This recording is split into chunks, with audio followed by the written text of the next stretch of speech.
The train was a ghost, a screaming metal phantom swallowed by the blizzard before it had even fully cleared the platform.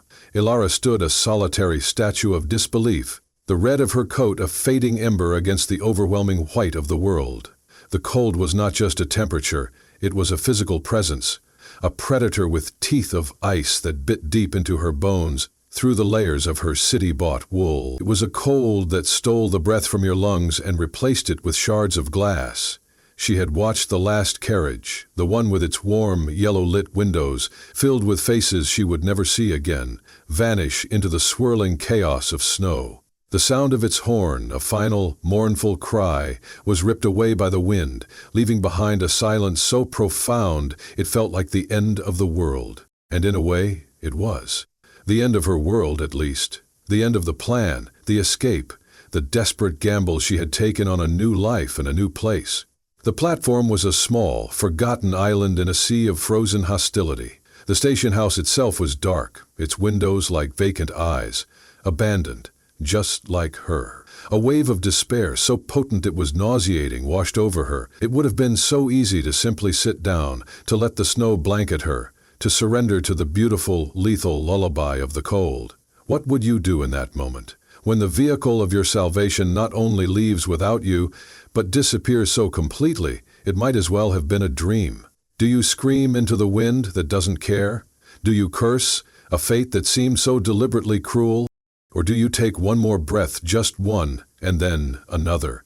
Elara pulled the collar of her coat tighter, the fabric stiff and frozen. She was a nurse.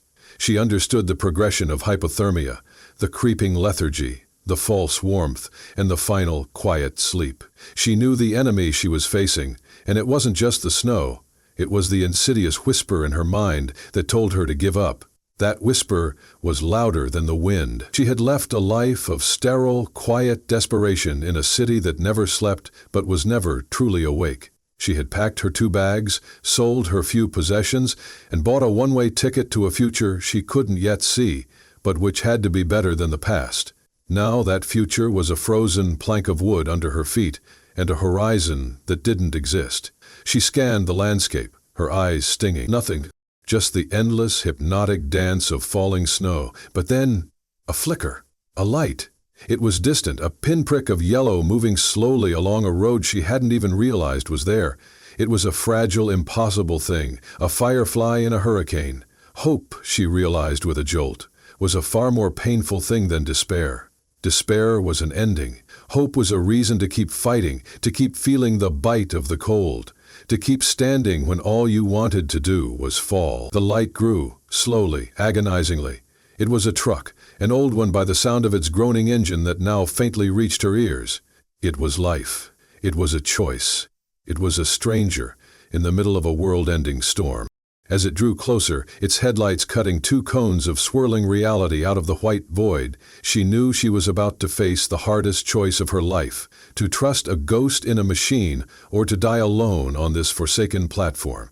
The choice, she thought with a grim sense of irony, was no choice at all. Silas saw the figure from a quarter-mile out, a smudge of red against the white canvas of the storm. His first instinct was pure ingrained annoyance. A person, here. His knuckles, chapped and raw, whitened on the steering wheel of his old Ford. This was his space, his territory of solitude, a kingdom of silence and memory he had carefully constructed over the last 5 years. An intruder on the edge of that kingdom was a violation. His mind, a fortress built of routine and vigilance, immediately raised its defenses. It could be a trap. A breakdown was plausible, but to be left at the old decommissioned rail stop? Unlikely. More likely it was someone looking for a handout, or worse, trouble. He had enough trouble. He carried it with him in the passenger seat, an invisible weight that had its own gravity, the memory of a small, laughing face and a woman's hand in his. 5 years. 5 years of driving this road alone. 5 years of the silence in the cab being a companion, not an absence. He told himself to keep driving. It wasn't his problem. The world outside his fence line had ceased to be his problem the day he'd buried his wife and son. He had made a pact with the wilderness, with the unpitying sky and the hard, frozen earth. He would leave it alone, and it would leave him alone. He had kept his end of the bargain. He had become a man carved from the same stone as the mountains that loomed over his ranch, weathered and silent. But the red smudge grew more defined. It was a woman, alone. The wind was a physical force, a battering ram of ice and fury. He knew this weather. It didn't just chill you, it scoured you. It could strip the life from a full-grown steer in a matter of hours. A person in a wool coat stood no chance. The annoyance in his gut began to curdle into something else, something unwelcome and ancient. Responsibility, conscience. The ghost of the man he used to be, the man who would have stopped without a second thought, stirred from its long slumber. He cursed under his breath, the sound of a plume of white in the cold cab. Every instinct for self-preservation screamed at him to press his foot on the accelerator and drive past, to let the storm solve the problem. His isolation was a fragile thing, a carefully built dam against a sea of grief. A stranger was a crack in that dam. A woman, a reminder of everything he had lost, was a sledgehammer. But he couldn't. He saw the slightness of her frame, the way she stood rigid against the wind, a single point of defiance in a universe of chaos. He saw not just a stranger, but a life, flickering like a candle flame. And he, for all his carefully cultivated coldness, was not the kind of man who could watch a flame go out. He slowed the truck, the tires crunching on the snow-covered gravel of the turnoff to the station. This is a mistake, he thought. The words were a clear, cold bell in his mind. He was letting the world in. He was breaking his own rules. But as he pulled to a stop, the headlights illuminating her fully, he saw her face. Pale, streaked with frozen tears, but her eyes were not defeated. They were watchful, intelligent, and filled with a desperate fire. He knew then that this was more than a mistake. It was a cataclysm, an event that would change the trajectory of his long, straight line of solitude. He didn't know that she was a nurse, or that she was running from a pain as deep as his own. He only knew that he had stopped, and in stopping, he had already altered the course of both their lives forever. He killed the engine, and the sudden silence was more deafening than the roar of the motor. The only sound was the howl of the wind, a lonely, predatory cry that seemed to seep through the very metal of the truck. He sat for a long moment, his hand on the door handle, watching her. She didn't move, didn't run toward the truck begging for help. She simply stood her ground, her gaze locked on the vehicle, assessing him as much as he was assessing her. It was a standoff, man against woman, warmth against cold, suspicion against desperation. He finally pushed the door open, a blast of Arctic air invading the cab and stealing the manufactured warmth. He stepped out, his boots sinking into the deep snow. He was a tall man, made taller by his heavy sheepskin coat and worn Stetson. The lines on his face were carved by sun and sorrow, and his eyes, the color of a winter's sky, were narrowed and wary. "Train leave you?" he asked. His voice was rough, rusty from disuse. It was a stupid question, the answer obvious, but it was all he could muster. It was a test, a way to gauge her state of mind. Elara flinched at the sound, her body tensing. He was imposing, a figure born of this harsh landscape. He looked as unforgiving as the storm itself. She had to force the words from her frozen lips, her jaw aching with the effort. It would appear so. Her voice was quiet but steady. There was no hysteria, no pleading, just a statement of fact, delivered with a cold clarity that surprised him. It was not the response he had expected from a woman stranded in a blizzard. He took a few steps closer, the snow crunching under his boots. "Station's been closed for years. No more trains stop here." "I'm beginning to realize that," she said, a flicker of dark humor in her tone. It was another surprise. This woman, on the verge of freezing to death, still possessed a spark of wit. "Where were you headed?" he pressed, his gaze sweeping over her 2 suitcases, already half buried in snow. "West," she answered, the single word encompassing a world of hope that now seemed foolish. "Just west?" He nodded slowly, his mind working. The nearest town, Redemption, was a good 20 miles away. In this weather, on foot, it was a death sentence. There was no choice. The realization settled in his gut like a stone. "You can't stay here," he said, the words an admission of defeat. He had lost the battle with his own conscience. "You'll be dead in an hour." Elara finally let out a breath she didn't realize she'd been holding. The confirmation of her own grim diagnosis from this stranger somehow made it more real. "I'm aware," she said. He gestured with his head toward the truck. "I can take you to town, but the storm's getting worse. Might have to hole up at my place till it passes." The offer hung in the air between them, heavy with unspoken implications. "Trust me, come with me." A lone man offering shelter to a lone woman in the middle of nowhere. It was the opening scene of 1,000 horror stories. What would you do? Accept the offer of the only human being you've seen for miles, or cling to your fear and freeze? Elara looked from his weathered face to the warm, inviting cab of the truck, then back to the empty, howling wilderness. Fear was a luxury she could no longer afford. Survival was the only currency that mattered now. "Okay," she said, the words small but firm. He gave a curt nod, as if he'd expected no other answer. "Get your bags." He turned without another word and started back toward the truck, leaving her to follow. There was no gentle courtesy, no offered hand. It was a rescue, but it felt more like a transaction, a grim necessity.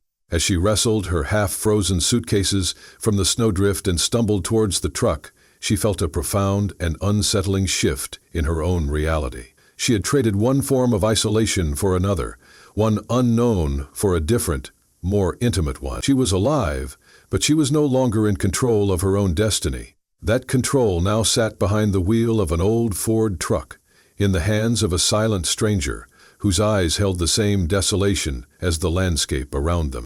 The journey began in a silence as thick and suffocating as the snow outside. The cab of the truck smelled of cold metal, old leather, and a faint, lingering scent of hay. It was a purely masculine space, utilitarian and devoid of comfort. Elara sat pressed against the passenger door, trying to make herself as small as possible, acutely aware of the proximity of the man beside her.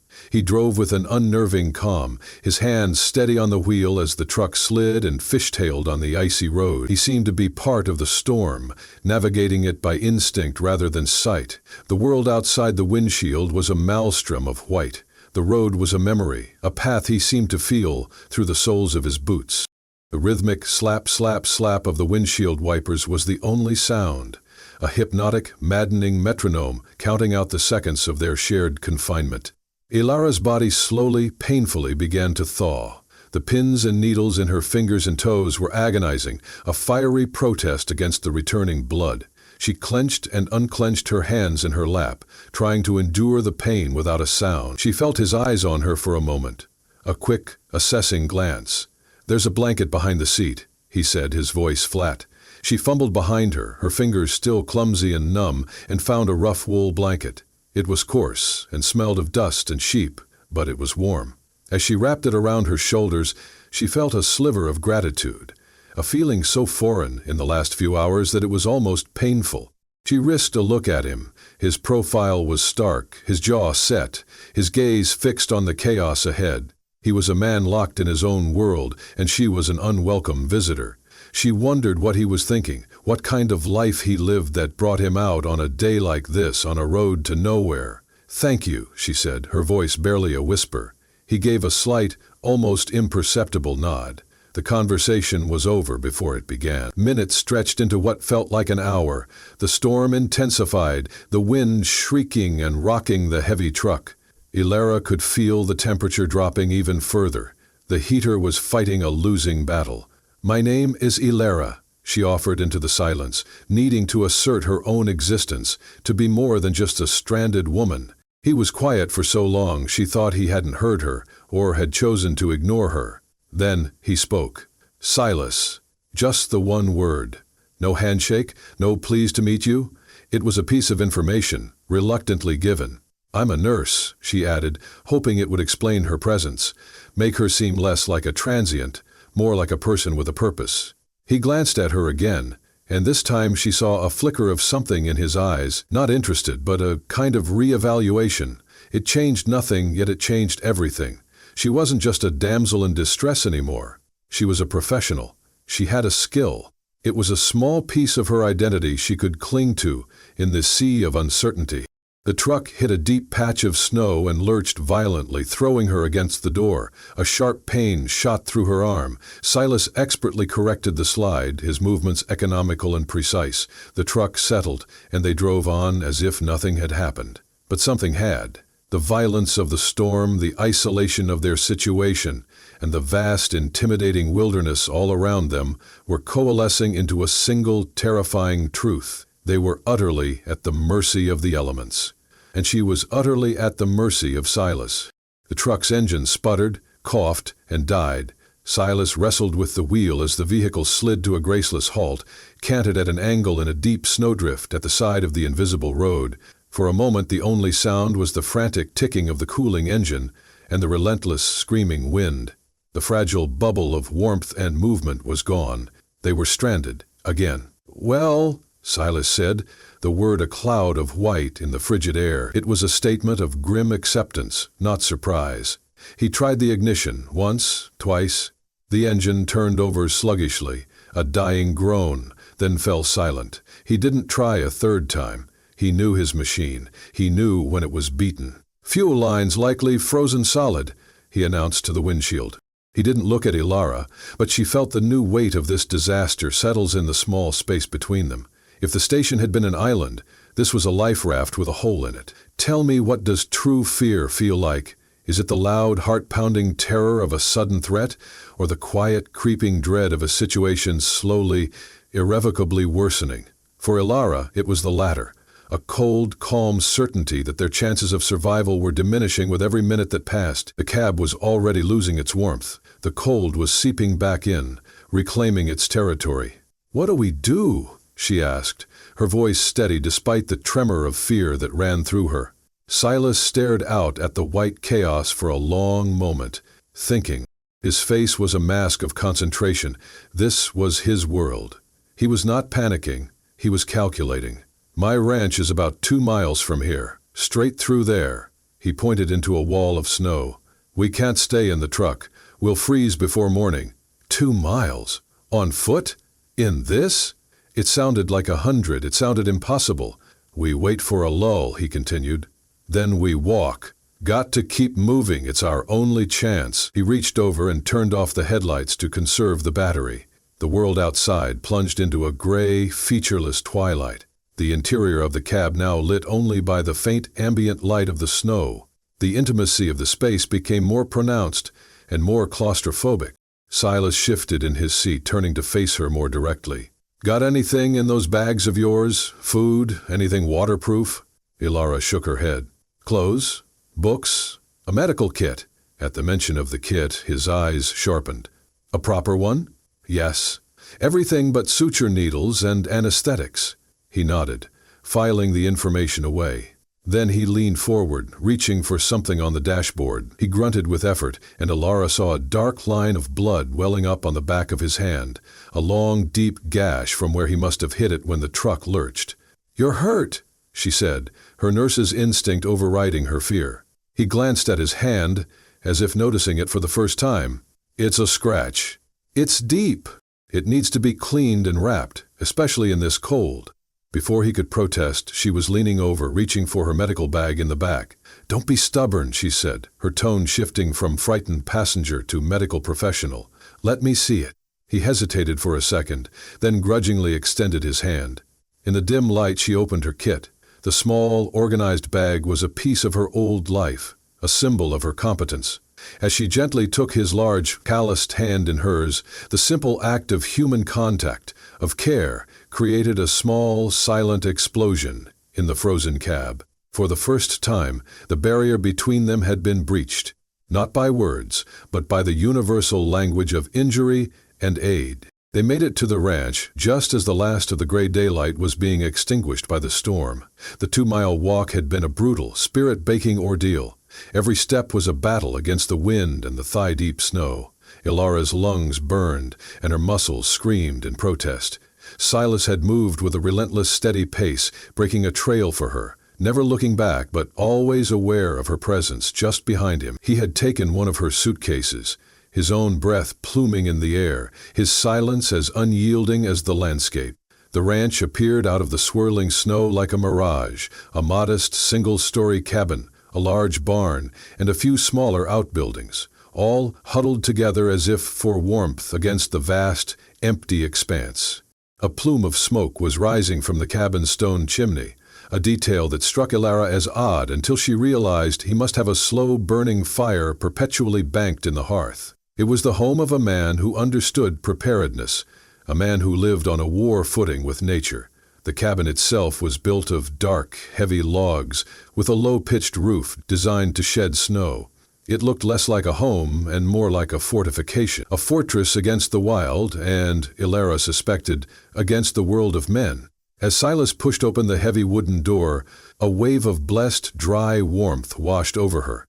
The interior was Spartan, almost monastic. A large stone fireplace dominated one wall, a bed of glowing coals pulsing within its depths. The furniture was simple, handmade and worn. A sturdy wooden table with 2 chairs, a single armchair near the fire, and a small, functional kitchen area in the corner. There were no photographs on the walls, no decorations, no clutter. It was the living space of a man who took no joy in his surroundings, a man who needed only function, not comfort. "The fire will be going in a minute," Silas said, dropping her suitcase by the door. He moved to the fireplace with an economy of motion that spoke of long practice, adding logs from a nearby stack. The flames licked at the new wood, hesitated, then roared to life, casting flickering shadows that danced across the room. The cabin was instantly filled with a warm, orange light that felt like life itself. "There's a spare room through there," he said, gesturing with his chin toward a closed door. "Bed's made, you can put your things in there." The words were not an invitation but a directive. He was drawing a line, establishing a boundary. "This is my space, that is yours. We are not friends, we are not hosts and guests. We are simply 2 people sheltering from the same storm." Elara nodded, too exhausted to speak. She picked up her bag and walked to the door he had indicated. The room was small, containing only a narrow bed with a patchwork quilt and a small wooden chest. The air was cold and still, as if the room had not been used in a very long time. It was clean, but it felt preserved, untouched. As she set her bag down, her eyes fell on a small, framed photograph on the top of the chest. It was turned face down. A cold dread, completely unrelated to the storm, prickled at the back of her neck. Curiosity, a powerful and often unwise impulse, got the better of her. Her hand trembled slightly as she reached out and turned the photograph over. It was a picture of a smiling woman with warm, kind eyes, her arm around a young boy of about 7 or 8, with a gap-toothed grin. They were standing in the sun, squinting with happiness. Silas's family, his lost family. Suddenly, the Spartan nature of the cabin, the lack of personal effects, the profound silence of the man in the other room, it all snapped into focus. This wasn't a house. It was a tomb, a memorial to a life that had ended long ago. She quickly turned the photograph face down again, a flush of shame heating her cheeks. She had trespassed on something sacred, something deeply private. She backed out of the room, closing the door softly behind her, and found Silas staring into the fire, his expression unreadable, his posture rigid. He knew what she had seen. He didn't have to say a word. The air in the cabin was now thick with the ghosts of the people in that photograph, their silent presence more potent than the howling of the wind outside. The fire crackled and spat, a living thing in the heart of the silent cabin. It was the only source of light and sound, painting the rough-hewn walls in a dramatic dance of orange and black. Outside, the storm had reached a fever pitch, a solid wall of sound that made the small cabin feel like the last bastion of existence on the planet. Silas had not moved from his position by the hearth. He seemed to be drawing strength from the flames, or perhaps seeking an oblivion in their hypnotic movement. Elara stood awkwardly by the table, feeling like an intruder in more than just a physical space. She had stumbled into the epicenter of a man's grief, a grief so profound it had hollowed out his home and his life. The silence stretched, growing heavier with each passing second. Have you ever been in a room with someone where the unspoken words are screaming so loudly you can barely think? A space charged with a history you can only guess at? That was the air in Silas's cabin. It was thick with loss, with questions that couldn't be asked, and answers that would never be given. Finally, needing to do something, anything to break the spell. Elara spoke. "Is there anything I can do to help?" Silas turned his head slowly, his eyes reflecting the firelight. They looked like embers in the darkness. "No," he said, the word final. He turned back to the fire. Rebuffed, Elara retreated to the small kitchen area. She found a tin coffee pot and a bag of coffee beans. The simple domestic task of making coffee felt like an anchor in the swirling sea of tension. She found a hand-cranked grinder bolted to the wall and began to turn the handle. The rhythmic, grating sound was a welcome intrusion, a noise of purpose that pushed back against the oppressive quiet. As the rich aroma of ground coffee began to fill the air, she felt a subtle shift in the room's atmosphere. It was a scent of normalcy, of civilization. Silas glanced over his shoulder, his expression unchanged, but he watched her for a moment as she filled the pot with water from a pump at the sink and placed it on a hook over the fire. When the coffee was done, she poured 2 cups into thick ceramic mugs. She carried one over to him, holding it out. He looked at the mug, then at her face, his eyes searching for something. He seemed surprised by the gesture, as if kindness were a foreign language he had long forgotten. After a long pause, he reached out and took the cup, his bandaged hand brushing against hers. The contact was brief, accidental, but it sent a jolt through her. His fingers were calloused and cold. He wrapped both hands around the warm mug as if absorbing its heat into his very soul. He took a sip, his gaze never leaving the fire. "It's good," he said, his voice softer than before. It was a small thing, a compliment on a cup of coffee, but in the context of their strained silence, it felt like a seismic event. Elara took her own cup and sat at the table, a respectable distance away. They drank in silence, but it was a different kind of silence now. The sharp edges had been slightly softened. It was no longer the silence of suspicion, but the shared, somber silence of 2 people taking shelter, not only from the storm outside, but from the storms within themselves. In that moment, watching the firelight play across his haunted face, Elara knew that her journey had not ended on that frozen platform. It had just begun, in this lonely cabin, with this broken man who was as much a part of the wilderness as the snow and the wind. The first night in the cabin was a strange and timeless affair. With the windows completely whited out by the blizzard and the world reduced to the 4 walls of the cabin, day and night lost all meaning. Time was measured only by the logs added to the fire and the cups of coffee they drank. After the coffee, a new, more practical kind of silence descended. Hunger. Silas rose from his place by the fire and moved to the kitchen. He opened a pantry and took out flour, salt, and a slab of bacon wrapped in wax paper. Without a word, he began to prepare a simple meal. Elara watched him, intrigued by his efficiency. His movements were spare and precise, with no wasted energy. He mixed a batch of skillet bread, sliced the bacon, and soon the cabin was filled with the hearty, life-affirming smells of cooking food. It was a scent that spoke of survival and sustenance, a primal comfort that transcended their awkward situation. He served the food on 2 tin plates and set them on the table. He gestured for her to eat. They ate as they had drunk their coffee, in silence. But again, the atmosphere had shifted. Sharing a meal, however simple, is a fundamental act of community. It's a temporary truce. Elara was so hungry that the salty bacon and dense, smoky bread tasted like the finest meal she had ever eaten. It was honest food, made for fuel, not for pleasure, and yet she found a deep pleasure in it. It was the taste of being alive when just hours before she had been so close to not being. After they ate, Silas cleared the plates and washed him in a basin of water he'd heated by the fire. Elara found herself studying him, no longer with fear but with a growing curiosity. Who was he before the photograph was turned to the wall? She could see glimpses of him in the way he cared for his home, in the way he had rescued her without question, despite his clear desire for solitude. There was a deep-seated decency in him, buried under layers of hardened grief. She thought about her own life, the one she had fled. She had been a charge nurse in a busy city hospital, a place of constant noise, beeping machines, and frantic energy. But for her, it had been the loneliest place on earth. She had been surrounded by people, yet profoundly alone. Her life had been a sterile cycle of long shifts, empty apartments, and meaningless conversations. She had been an expert at mending other people's bodies while her own spirit quietly starved. She had come west seeking what? Space? Quiet? A connection to something real? She looked around the cabin, at the man staring into the fire, at the storm raging outside. She had found space and quiet in spades. Whether she had found something real, something more than just survival, remained to be seen. As the hour grew late, a new kind of exhaustion set in, a deep, bone-weary fatigue. Silas seemed to sense it. "You should get some sleep," he said, his voice low. "The storm won't break till morning, maybe not even then." Elara nodded. "Thank you. For everything, the rescue, the food." "Just surviving," he said, dismissing her gratitude as if it were an unnecessary complication. "It's what we do out here."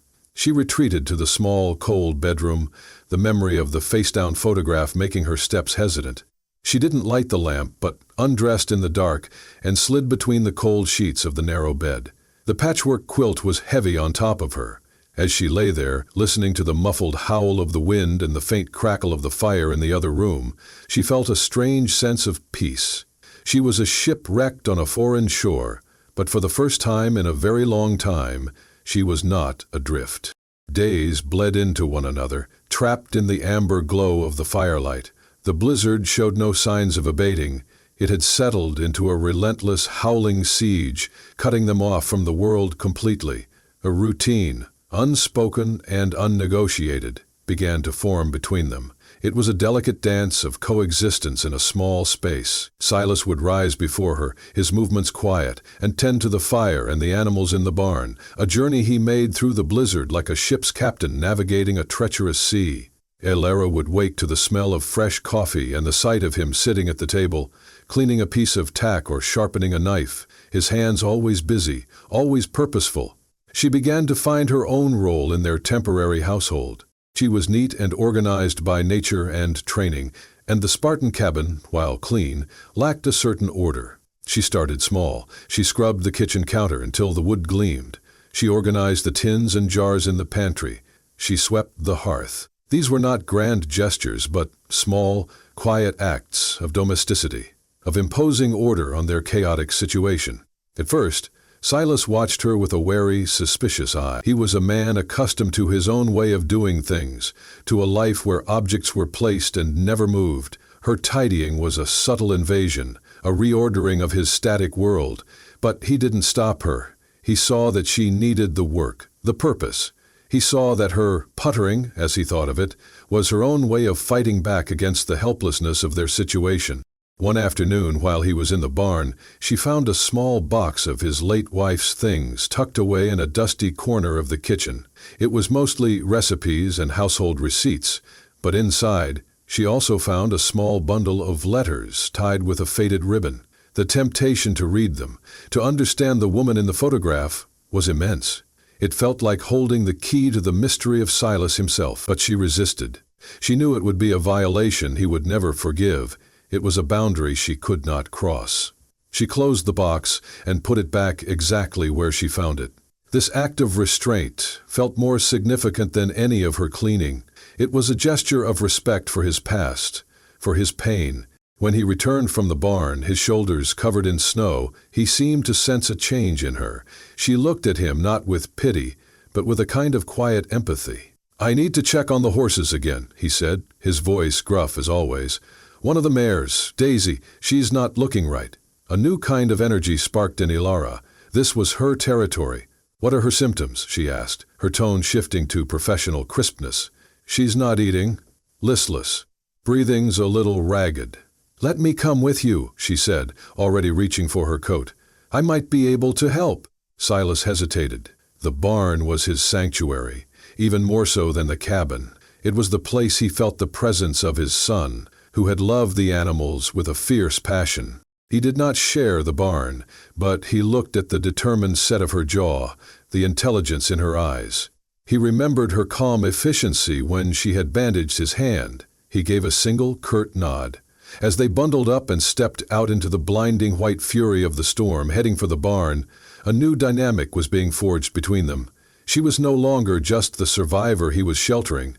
She was becoming an ally, and for Silas, a man who had been alone for 5 years, the idea of having an ally was both terrifying and undeniably compelling. The barn was a world unto itself. It was vast and shadowy, filled with the warm, earthy smells of hay, animals, and leather. The sound of the storm was muffled here, reduced to a low, distant moan. The air was cold but still. Several horses nickered softly in their stalls as Silas and Elara entered, their breath misting in the lantern light. Silas led her to a stall at the far end, where a beautiful chestnut mare stood with her head hung low. Her coat was dull, and her breathing was shallow and rapid. She didn't acknowledge their presence, a clear sign of distress. "This is Daisy," Silas said, his voice laced with a worry he couldn't quite conceal. "She's my best mare." Elara approached the horse slowly, speaking in a low, soothing voice. She ran a practiced hand over the mare's neck, feeling the heat radiating from her skin. She checked her gums, which were pale, and listened to her chest. Her ear pressed against the horse's side. Silas watched, his skepticism warring with a desperate hope. He had seen sick animals before. He knew the signs. He also knew his own limitations. He was a rancher, not a veterinarian. "Her lungs sound congested," Elara said after a long moment of concentration. "She has a fever. It feels like pneumonia." Silas's face tightened. He had lost a horse to pneumonia 2 winters ago. It was a swift and brutal illness. "I've got nothing for it," he said, his voice flat with resignation. "Wait," Elara said, her mind racing. She was a nurse for humans, not horses, but the principles of care were the same. "In my medical kit, I have a broad-spectrum antibiotic, sulfonilamide powder. It was experimental for field use, but it's powerful. The dosage would be a guess, but it's better than nothing." A flicker of light in Silas's dark eyes. "You think it would work?" "I think it's her only chance," Elara replied, her gaze meeting his. "We'll also need to steam her. Keep the airways open. We need to boil water, lots of it, and bring it in here. The steam combined with some of the herbs you have hanging from the rafters. Eucalyptus, sage. It could help." It was a plan, a course of action, and it galvanized them both. For the next several hours they worked together as a seamless team. Silas, with his strength and knowledge of the barn, hauled buckets of snow to be melted over the fire in the cabin, while Elara prepared a mash for the horse, mixing the precious sulfa powder into it with warm water and molasses to make it palatable. They created a makeshift steam tent over the mare's head using old blankets. They took turns sitting with her, speaking to her, urging her to eat the medicated mash. In the close, warm, steamy confines of the stall, the barriers between them continued to dissolve. They were no longer a man and a woman from different worlds, but 2 people united in a single, desperate purpose: to save a life. Silas found himself watching her, amazed by her competence and her compassion. She was not afraid of the large animal, nor of the messy, difficult work. She moved with a quiet confidence that was deeply compelling. He saw the strength in her that he had missed at first, the steel core beneath her gentle exterior. As the night wore on, the mare finally, tentatively, began to eat. It was a small victory, but it felt monumental. Elara let out a sigh of relief, leaning her head back against the rough wood of the stall. Silas looked at her, a hint of a smile touching his lips for the first time. It was a small, rusty thing, but it transformed his face, chasing away some of the shadows. "You were right," he said. "You're a hell of a nurse." The compliment, coming from this stoic, silent man, was worth more than any medal. It was an acknowledgement, an acceptance. In the quiet warmth of the barn, surrounded by the gentle sounds of the animals, with the storm still raging outside, Elara felt a sense of belonging that had eluded her for her entire life. She was needed here. She had a purpose, and she was not alone.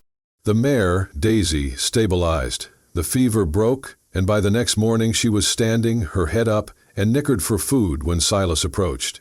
The victory was a palpable thing in the air between him and Elara.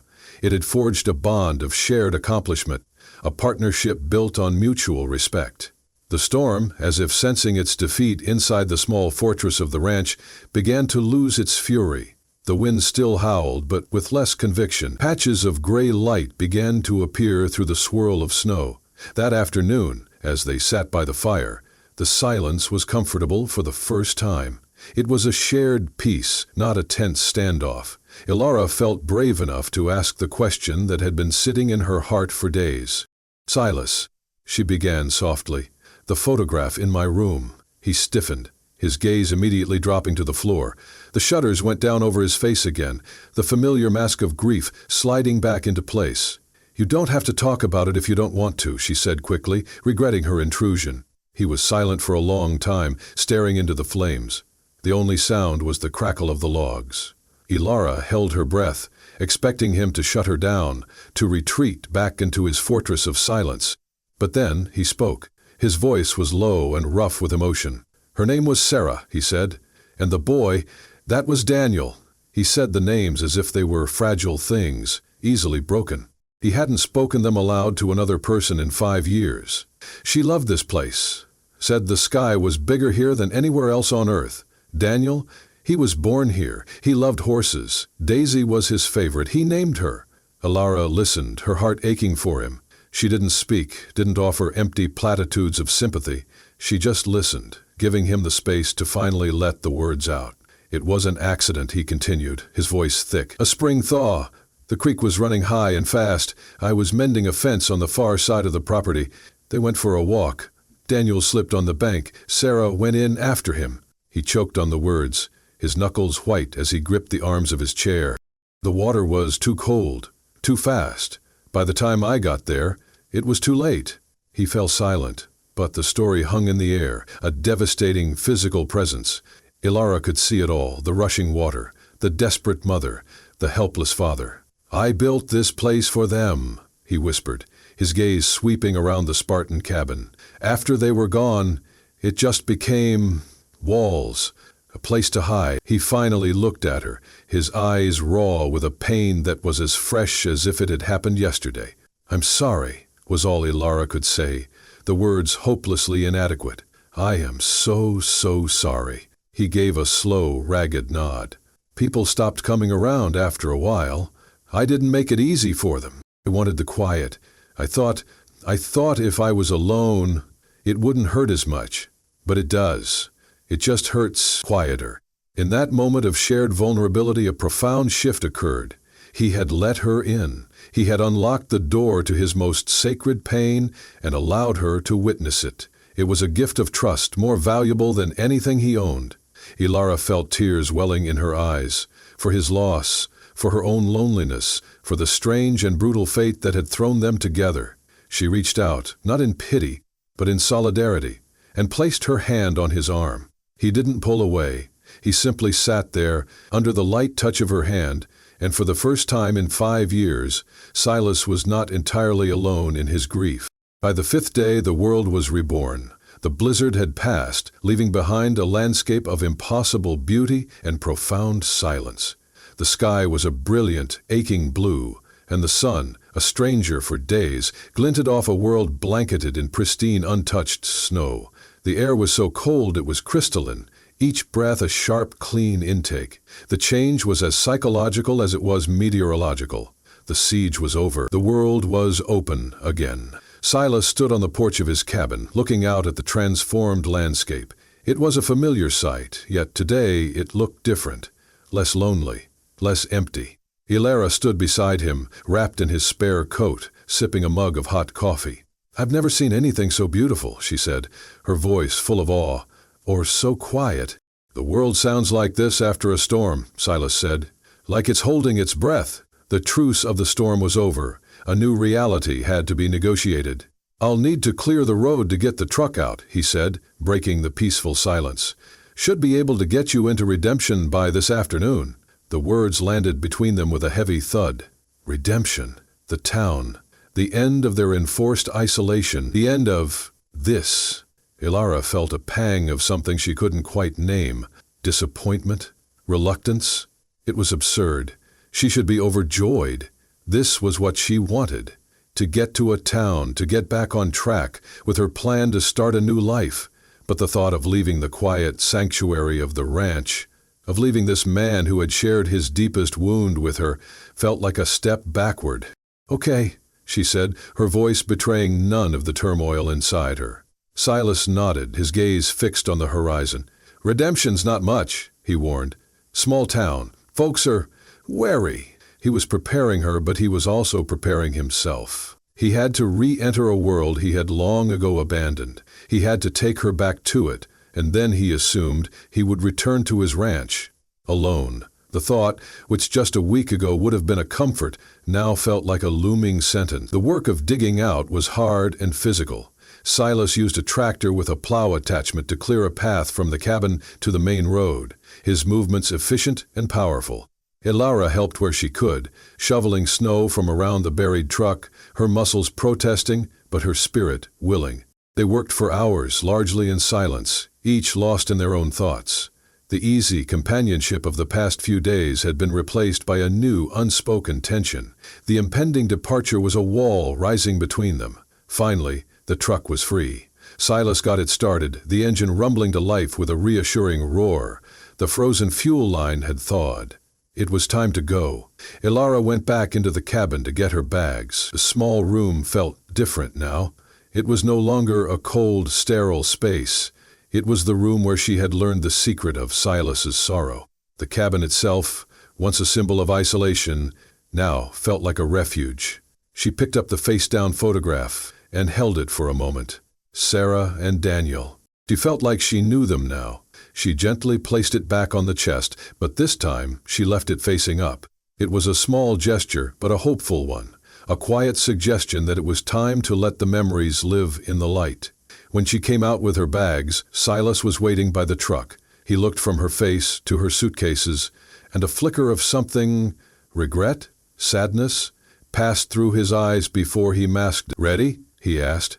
Elara took one last look at the cabin, the barn, the vast, beautiful, lonely landscape. "Ready," she lied. As they drove away, down the newly plowed track, the ranch shrinking in the rearview mirror, neither of them spoke. The journey to redemption was the opposite of the journey from the station. The sky was clear, the world was bright, and the silence in the cab was not one of suspicion, but of unspoken goodbyes. Redemption was less a town and more a single dusty street clinging to life in the vastness of the prairie. It consisted of a general store, a saloon, a blacksmith, and a handful of weathered houses that looked as tired as the landscape. The people who moved along the wooden sidewalks did so with a kind of slow, weary purpose. They were survivors, their faces etched with the harshness of the land. As Silas's truck rumbled down the main street, curtains twitched in windows. Heads turned.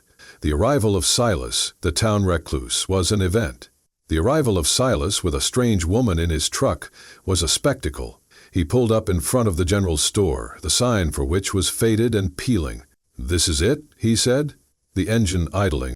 "The hotel is part of the saloon. The mercantile should have most of what you need to get by until the next train comes through." "When is the next train?" Elara asked. "Thursday," he said. It was Monday, 3 days. It felt like an eternity and no time at all. "Thank you, Silas," she said, turning to him. "I mean it. You saved my life." "I told you," he said, his gaze fixed on the store. "Just surviving." It was his shield, his mantra of detachment. But it sounded hollow now, even to him. As Elara opened her door, another man stepped out of the general store. He was tall and immaculately dressed for such a dusty place, wearing a tailored coat and polished boots. He had silvering hair and a smile that was broad but didn't reach his cold, calculating eyes. He moved with an air of ownership, as if the entire street belonged to him. "Silas," the man said, his voice smooth and confident. "Didn't expect to see you gracing us with your presence, and with a guest, no less." There was a predatory edge to his tone. Silas's jaw tightened. "Corbin," he said, his voice flat and hard. The name was a warning. Corbin's eyes swept over Elara, a flicker of appraisal in his gaze that made her skin crawl. "Ma'am," he said, tipping a hat he wasn't wearing. "Bartholomew Corbin, at your service. I like to think of myself as the unofficial mayor of this fine town." "Elara," she said, her voice cool. "And I can assure you, I don't require your service." Corbin's smile widened, but it became sharper, like the edge of a blade. "Feisty, I like that. A little bit of fire is a good thing out here. Keeps you warm." He turned his attention back to Silas. "I trust you got my latest notice about your property taxes, Silas. They're coming due. It would be a shame for a man to lose his family's legacy over a few dollars." The threat was veiled but unmistakable. It was a power play, delivered in public. Elara saw Silas's hand clench on the steering wheel. She saw the flash of fury in his eyes, quickly suppressed. This man, Corbin, was poking at the source of Silas's deepest pain, his family's ranch. "I'll handle my affairs, Corbin," Silas said, his voice dangerously low. "You just worry about yours." Corbin chuckled, a dry, unpleasant sound. "Oh, I do. I consider the prosperity of this town my primary affair." He gave Elara one last, lingering look.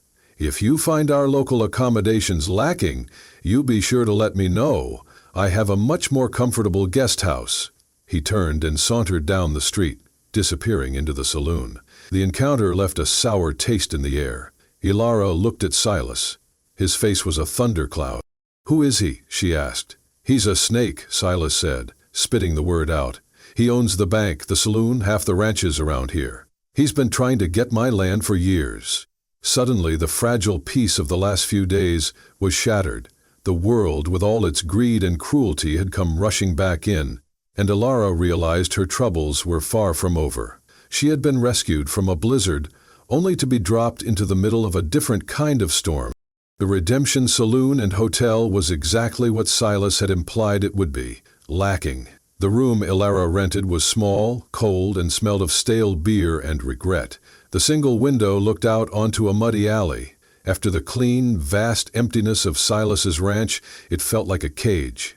She dropped her bags on the lumpy bed and stood in the middle of the room, feeling utterly adrift. Silas had left her at the door of the mercantile with a curt nod and a mumbled, "Take care." Then he had driven away, leaving her alone in a town of strangers, under the watchful eye of a man like Corbin.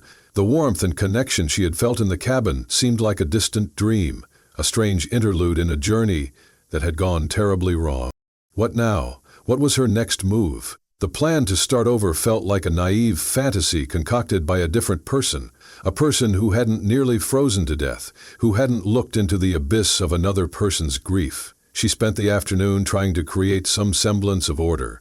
She bought a few provisions from the sullen shopkeeper at the mercantile. She tried to make her small room feel more like a temporary home, but every interaction was tinged with the same wariness she had seen in Silas. The people of Redemption were closed off, guarded. They looked at her with suspicion, the outsider, the woman who had come to town with the recluse from the hills. They answered her questions with single words and turned away quickly.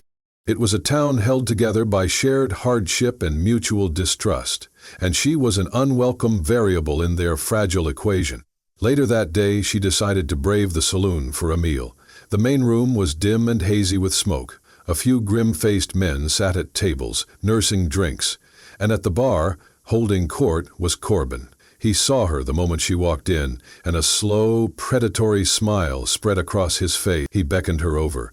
Reluctantly, feeling the eyes of everyone in the room on her, she walked to the bar.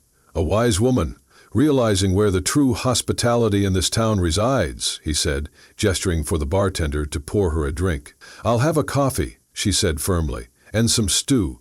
"As the lady wishes," Corbin said, undeterred. "I was hoping I'd see you again. A woman of your quality is a rare sight in these parts.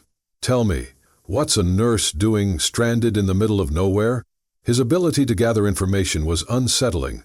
"My business is my own," she said. "Indeed," he mused, swirling the amber liquid in his glass. "But in a town this small, everyone's business becomes a matter of public interest, especially when it involves Silas Blackwood. He's not known for his charity. You must have made quite an impression to convince him to bring you out of that storm." His words were laced with innuendo, designed to provoke, to destabilize. He was testing her. She saw his true nature then, with cold clarity. He was a bully who enjoyed the game of intimidation. He thrived on the fear and deference of others. He saw people as pawns on his own private chessboard. As she ate her stew, she witnessed a small, cruel drama unfold. A young ranch hand, his face flushed with drink, accidentally jostled Corbin's arm. The man apologized profusely, but Corbin was not one for forgiveness. He grabbed the young man by the collar, his charming facade vanishing in an instant, replaced by a mask of cold fury. "You watch where you're going, boy," he hissed, his voice low and menacing. This is my place. You drink my whiskey. You live by my rules." He shoved the man away, sending him stumbling backward. The saloon went silent. No one met the young man's eyes. No one helped him. They were all afraid of Corbin. It was a stark, ugly display of power and fear. In that moment, Elara's vague dislike of Corbin solidified into a hard, cold certainty. He wasn't just a snake, as Silas had said. He was a poison, seeping into the heart of this town and sickening everything it touched. And she knew, with a sinking feeling, that her 3 days in redemption would not be a quiet wait for a train. She had stumbled into a fight, and like it or not, she was on a side. The next day brought a new kind of crisis, one that had nothing to do with land disputes or intimidating saloon owners. A child fell ill. He was the son of a man named Jeb, a quiet, rough-looking man who Elara had seen in Corbin's orbit. The boy's fever was high and climbing, and a croup-like cough racked his small body, making every breath a struggle. Panic began to ripple through the small community. Redemption had no doctor. The nearest one was in a town a full day's ride away, an impossible journey in the boy's condition. The town's usual remedies, herbal teas and folk poultices, were having no effect. The boy was getting worse. The news reached Elara in the mercantile, where she was buying soap. The shopkeeper's wife was speaking in hushed, worried tones to another woman. "Jeb's boy, little Sammy. He's burning up. Can't hardly breathe." This was it. This was the moment she had been trained for. Fear was a useless emotion in the face of a medical emergency. Action was the only thing that mattered. Without a second thought, Elara turned to the women. "Where do they live?" she asked, her voice calm and authoritative. The women stared at her, surprised by her directness. "The small house behind the blacksmith's," one of them said. Elara nodded and left the store, walking with purpose toward the house. She arrived to find a small group of worried neighbors gathered outside, helpless. Jeb, the father, stood on the porch, his face a mask of anguish and fear. His wife was inside, her soft sobbing audible through the thin walls. Elara walked straight up to Jeb. "My name is Elara," she said, meeting his desperate gaze. "I'm a registered nurse. I heard your son is sick. Let me help." Jeb looked at her, his eyes full of suspicion. "You're that woman with Blackwood." "I'm a nurse," she repeated firmly, "and your son needs help right now. Every minute counts." The authority in her voice, the sheer confidence of her professionalism, seemed to break through his fear. He hesitated for only a moment, then nodded and stepped aside, letting her enter the house. The scene inside was dire. The small room was hot and stuffy. The boy, Sammy, was lying in a small bed, his face flushed, his lips tinged with blue. His breathing was a horrifying, rasping struggle. Elara didn't hesitate. She put her bag on the table and went to work. "I need boiling water and towels, as many as you have," she commanded, her voice cutting through the panic in the room. While Jeb's wife rushed to the stove, Elara examined the boy. It was a severe croup, complicated by a secondary infection. His airway was constricting. She needed to get steam into his lungs immediately. This was a situation that required more than just medicine. It required decisive action. As she worked, she was vaguely aware of a presence at the door. She glanced up and saw Silas standing there. He must have heard the commotion in town and come to investigate. He wasn't looking at her, but at the sick child, and his face was pale, his expression haunted. He was seeing his own son Daniel in that bed. For a moment, he looked like he might turn and flee, but then his eyes met Elara's. She gave him a short, sharp nod, a silent command. "Stay. Help me." The moment stretched, a silent battle between his past trauma and his present conscience. Then, to her immense relief, he stepped into the house, closing the door behind him. He walked over to her side. "What do you need?" he asked, his voice low but steady. He had made his choice. He would not run from this ghost. He would face it. "Help me with the steam," she said, a wave of gratitude washing over her. "We need to build a tent over his bed." The recluse and the outsider, the two loneliest people in redemption, were about to become the town's last hope. The small house became a makeshift infirmary, a command center in the war against the boy's illness. Elara was the general, and Silas, her loyal lieutenant. The quiet, desperate parents, Jeb and Mary, became their willing soldiers, following every command with a fervent, hopeful obedience. The initial suspicion of the townspeople who had gathered outside melted away, replaced by a hushed, reverent observation. They watched as Silas, the man who kept to himself, worked tirelessly alongside the strange nurse. He hauled water, held blankets, and his steady, quiet presence seemed to lend a strange calm to the chaotic scene. Elara worked with a focused intensity that was breathtaking to witness. She was in her element. The doubt and uncertainty that had plagued her since she'd been left on the platform were gone, burned away by the fire of purpose. She instructed Mary on how to create a steam tent over Sammy's bed, using blankets and the constant supply of boiling water that Silas provided. The hot, moist air began to fill the small space, a crucial first step in easing the boy's constricted airway. She administered a crushed dose of the sulfa powder from her kit, mixed with honey, forcing the boy to swallow it. She used a cool cloth to try and bring down his raging fever. It was a constant, exhausting battle. Hours passed. Day turned into evening. The lantern light cast long shadows on the walls. Through it all, Silas was a rock. He anticipated her needs, fetching things before she asked. He saw the tremor of exhaustion in her hands and pressed a cup of water into them. He spoke in low, soothing tones to the frightened parents, his own history of loss giving his words an unexpected weight. At one point, as the boy's breathing became particularly labored, Elara looked up at Silas, her face etched with worry.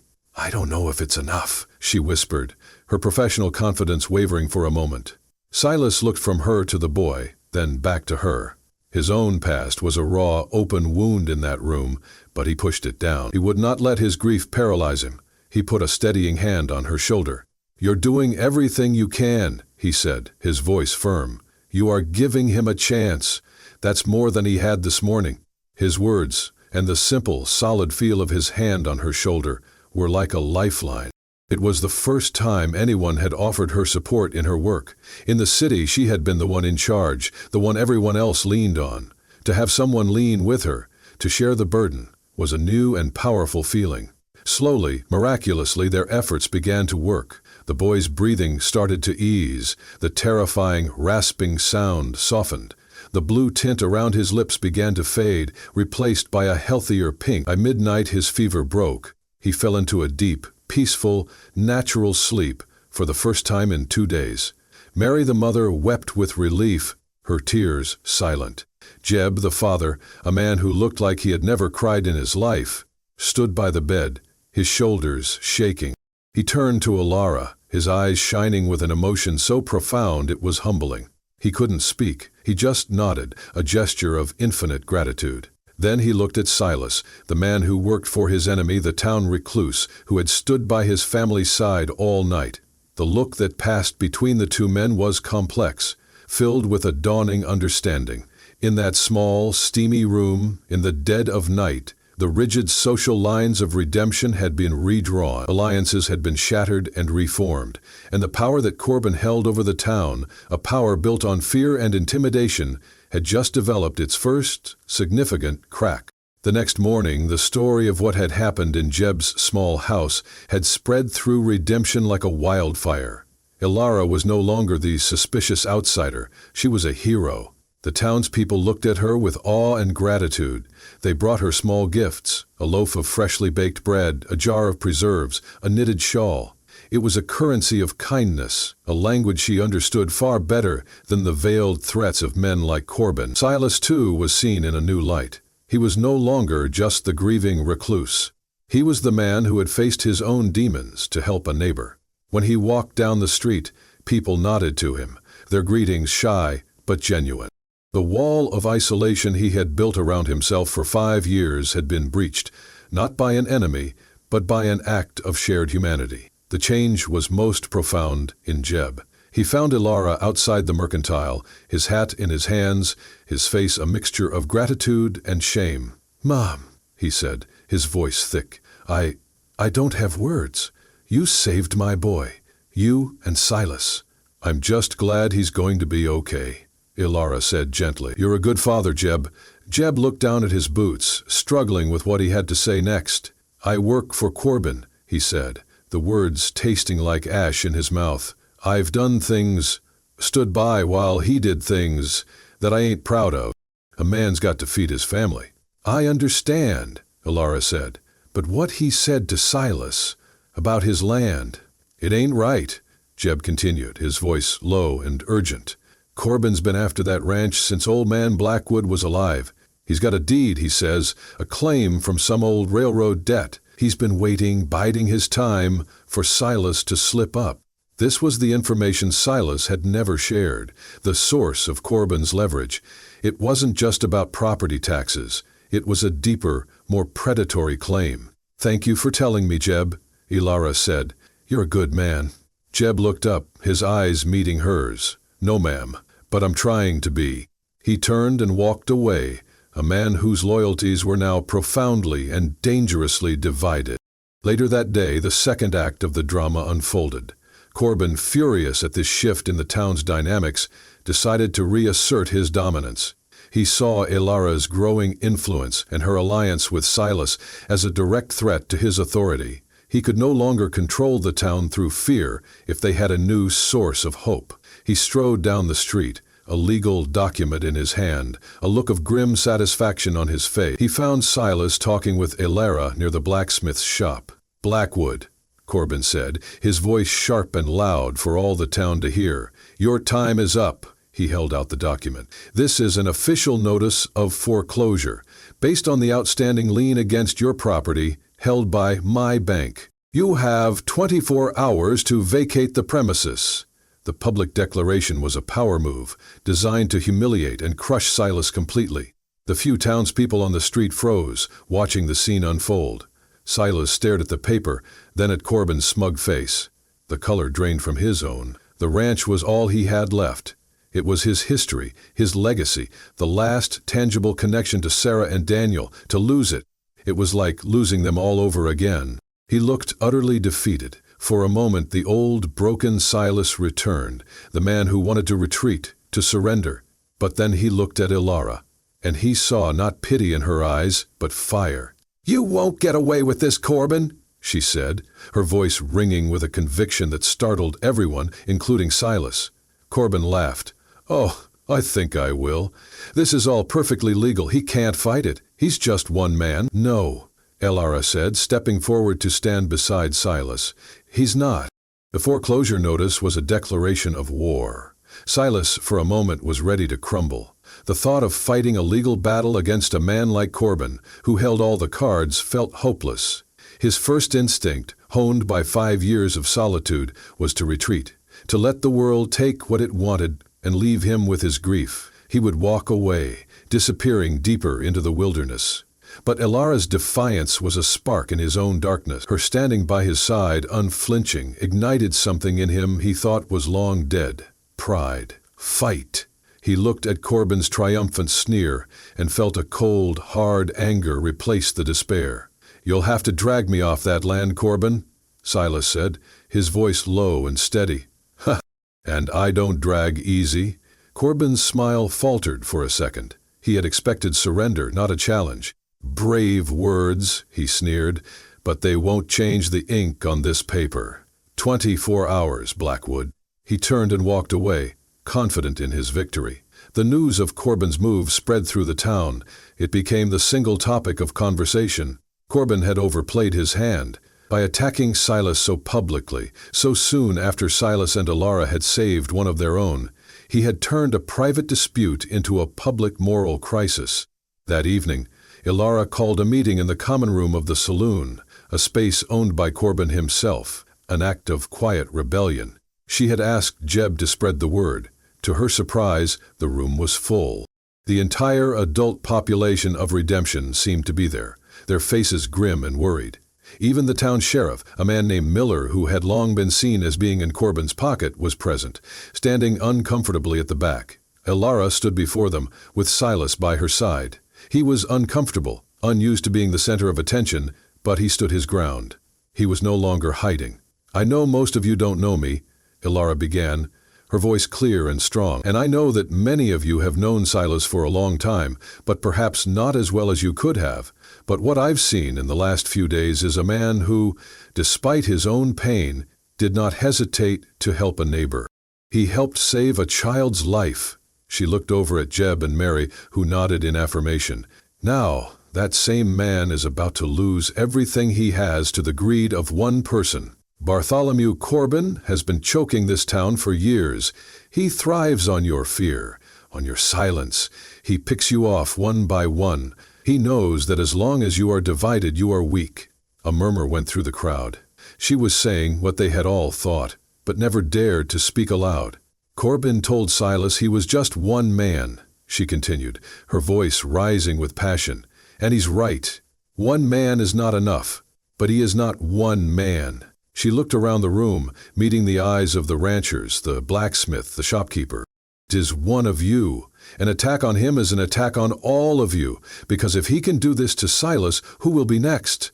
The question hung in the air, sharp and pointed. Every person in that room knew they were in debt to Corbin in one way or another. They were all vulnerable. Corbin is counting on you to be too scared to act, Elara declared. He is counting on you to look the other way. The question you have to ask yourselves is, are you going to let him be right? The room was silent for a long moment. The townspeople looked at each other, then at Silas, then at the determined face of this woman who had dropped into their lives from nowhere. Then an old rancher at the front, a man named Hank, stood up. "She's right," he said, his voice raspy. "Corbin's had his boot on our necks for too long. My father and Silas's father built their ranches together. I'll not stand by and watch him steal it." Another man stood up. Then another. A wave of courage, long suppressed, was finally breaking through the dam of fear. Sheriff Miller, at the back of the room, straightened his shoulders, his expression thoughtful. The tide in redemption was turning. The 24 hours passed in a flurry of tense preparation and quiet resolve. The town had made its choice. It would not be a violent resistance, but a symbolic one, a stand of solidarity. On the morning Corbin was due to arrive, a small group of ranchers, led by the old-timer Hank, rode out to Silas's ranch. Jeb was among them, his face set with a grim determination. They didn't bring guns, they brought themselves. They would stand with Silas. At the ranch, the atmosphere was thick with anticipation. Elara made coffee, the simple domestic act a strange counterpoint to the impending confrontation. Silas moved about the cabin, not speaking, but with a new energy. He was no longer a man hiding from the world. He was a man preparing to defend his home. He took the face-down photograph of Sarah and Daniel and placed it on the mantelpiece, in the center, for all to see. It was a declaration. He was not just fighting for land, he was fighting for them. "Are you sure about this?" Silas asked Elara as they stood on the porch watching the road. "This isn't your fight. I chose my side when I met you," she said simply. "And I've never been more sure of anything in my life." Her words settled in his heart, a warm and steadying weight. He looked at her, at the strength and fire in her eyes, and realized that in the midst of losing his past, he had stumbled into a future he never thought possible, a future with her. The sound of approaching horses broke the morning quiet. It was Corbin, with 5 of his most loyal and most brutal henchmen. They rode with an arrogant confidence, expecting to find a lone, defeated man. Instead, they found Silas and Elara on the porch, and flanking the path to the house, a dozen silent, unmoving ranchers. Corbin pulled his horse to a halt, his eyes narrowing as he took in the scene. His smile was gone, replaced by a look of pure fury. "What is this, Blackwood?" he spat. "A welcoming party? You're trespassing, all of you. This land belongs to me now." "This land belongs to the Blackwood family," Hank called out, his voice steady. "And we're here to see it stays that way." "You old fool," Corbin sneered. "Your sentimentality won't stand up in a court of law. I have the deed, the lien, it's ironclad." "Is it, Corbin?" a new voice asked. Sheriff Miller rode up, positioning his horse between Corbin's men and the ranchers. He was no longer the hesitant man from the back of the room. He was the law. "I'd like to see that paperwork myself." Corbin was taken aback. He had always counted on the sheriff's compliance. "This is a civil matter, Sheriff. It's none of your concern. When a man uses threats and intimidation to enforce a civil matter, it becomes my concern," Miller said, his gaze hard. "Especially when the whole town is watching." Corbin seemed to realize his tactical error. His public shaming of Silas had backfired spectacularly. He was no longer operating in the shadows. His actions were now in the full, unforgiving light of public opinion. He was losing control, his face contorted with rage. "I will not be denied what is mine," he roared. He dismounted, stomping toward the porch. "This is my property, get off!" He made to shove past Silas, to physically claim the house. It was the final, critical mistake. The moment he laid a hand on Silas, the standoff would ignite. The ranchers tensed, ready to move. The air crackled, a lightning strike imminent. The confrontation was at its absolute peak, a breath held before the plunge. Corbin's hand was outstretched, about to grab Silas's shirt, an act of physical dominance that would surely trigger a brawl. The air was electric with tension. Silas stood his ground, unmoving, his body coiled like a spring. Elara's heart hammered against her ribs. This was the moment it all fell apart. But before Corbin's fingers could make contact, a voice cut through the charged silence. Sharp and clear. "Don't!"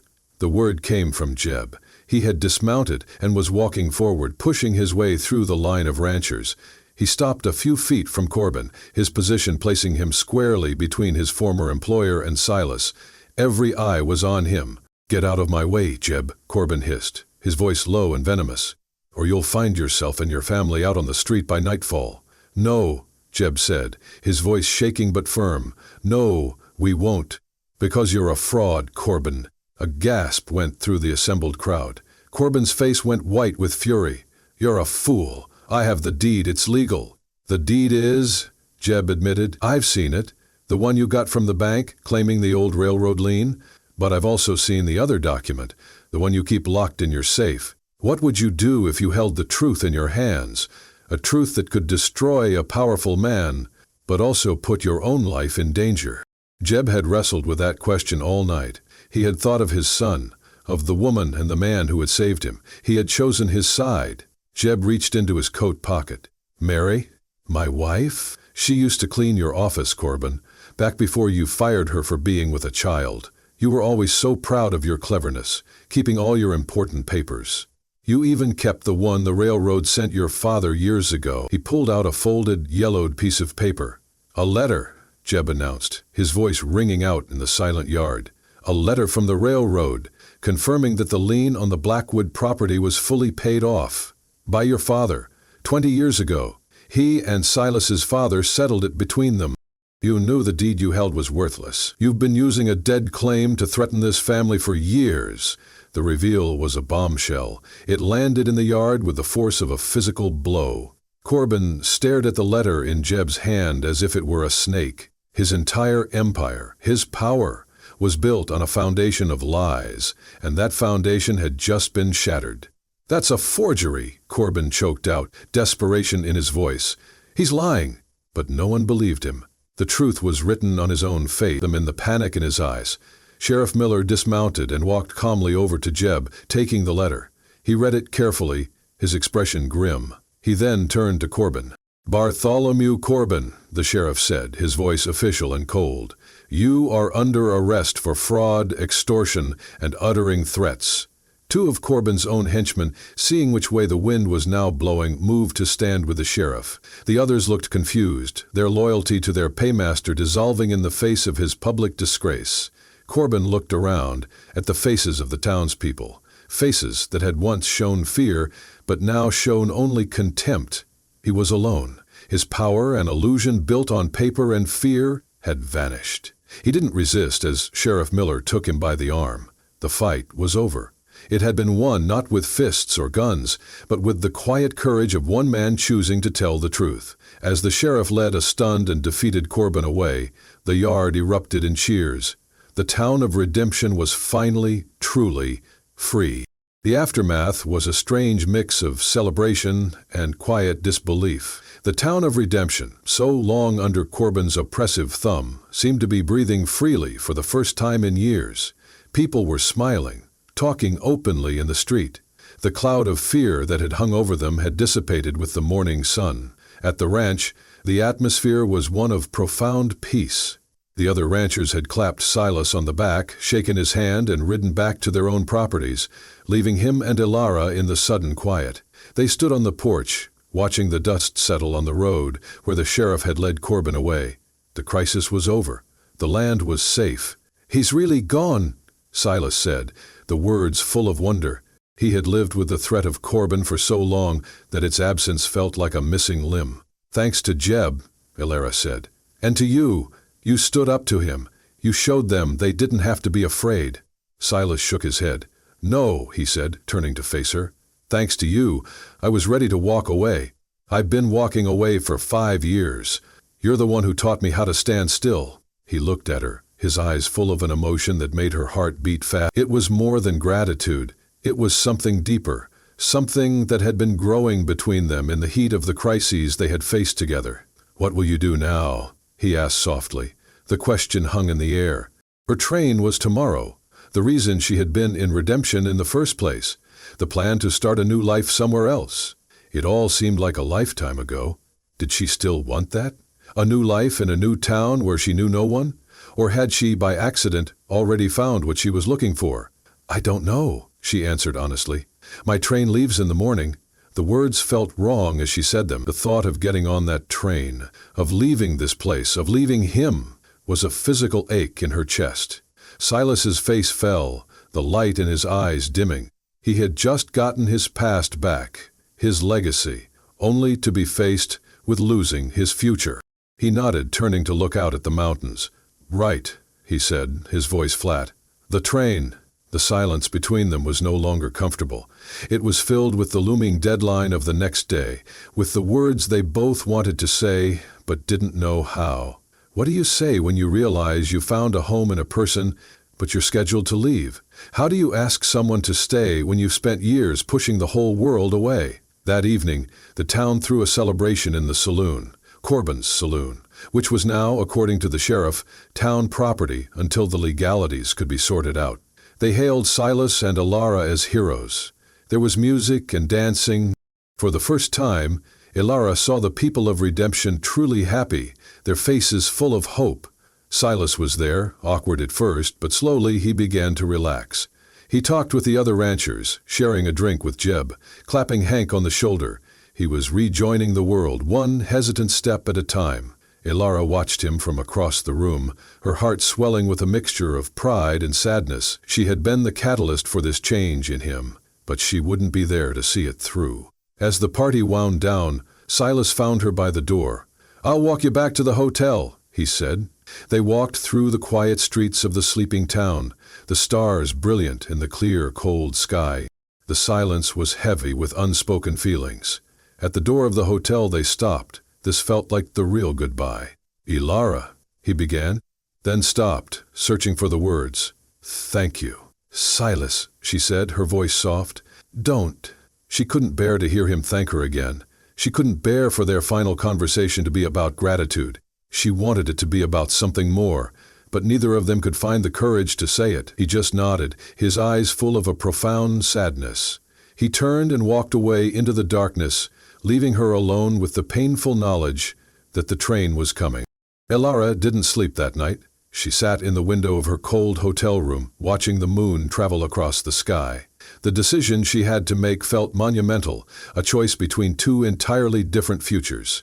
One was the future she had planned, anonymous, independent, a clean slate in a place where no one knew her name. The other was a future she had stumbled into, complicated, rooted in a small, struggling town and tied to a man who was just beginning to heal from a devastating loss.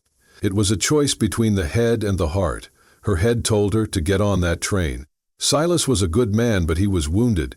This town was charming in its own way, but it was small and isolated.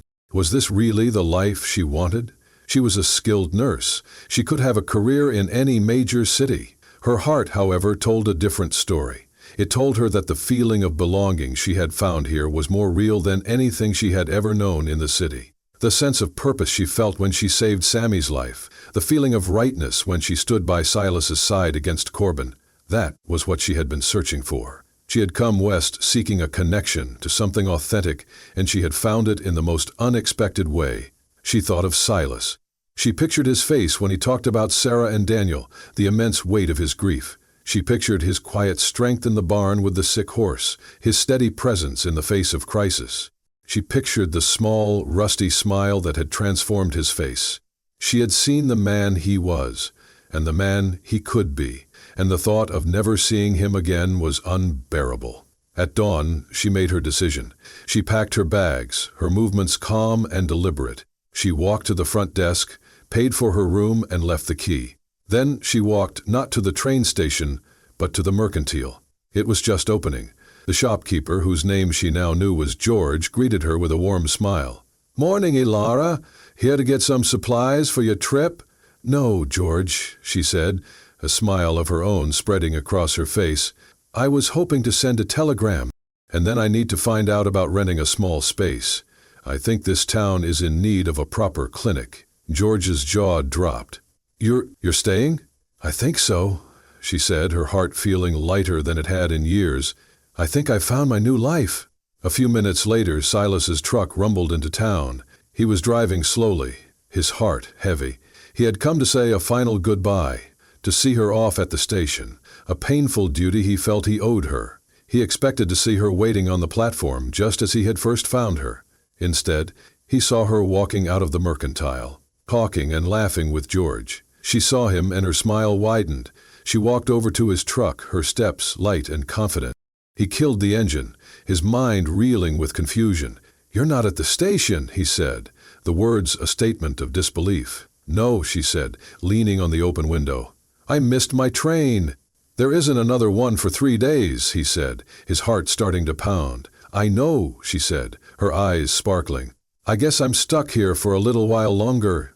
He stared at her, searching her face, daring to hope. "Elara, someone has to make sure you don't retreat back into that cabin of yours," she said softly. "And someone has to open that clinic Redemption so desperately needs." The understanding dawned on his face, slow, and then all at once, like the sun breaking over the mountains. She was staying. She was choosing this place. She was choosing him. He couldn't speak. He just got out of the truck, walked around to her, and pulled her into his arms.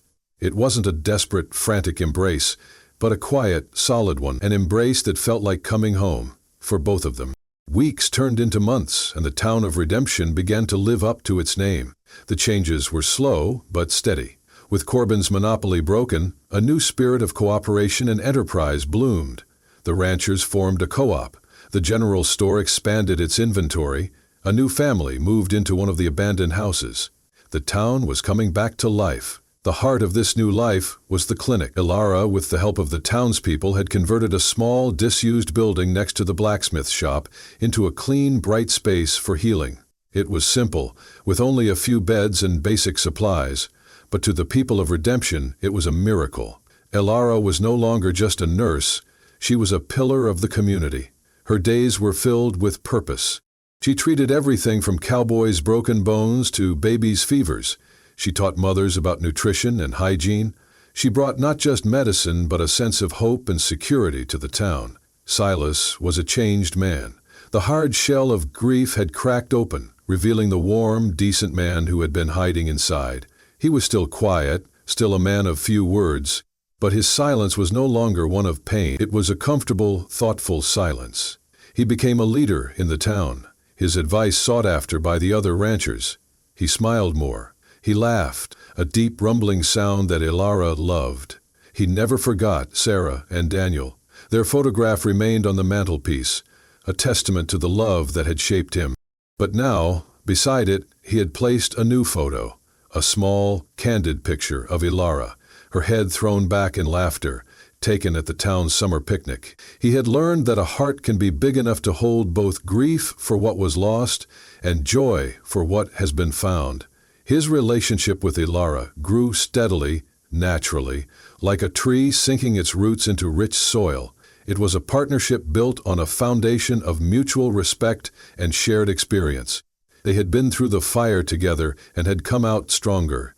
He would often come into town from the ranch just to bring her lunch or to sit quietly in the clinic while she worked, just to be near her.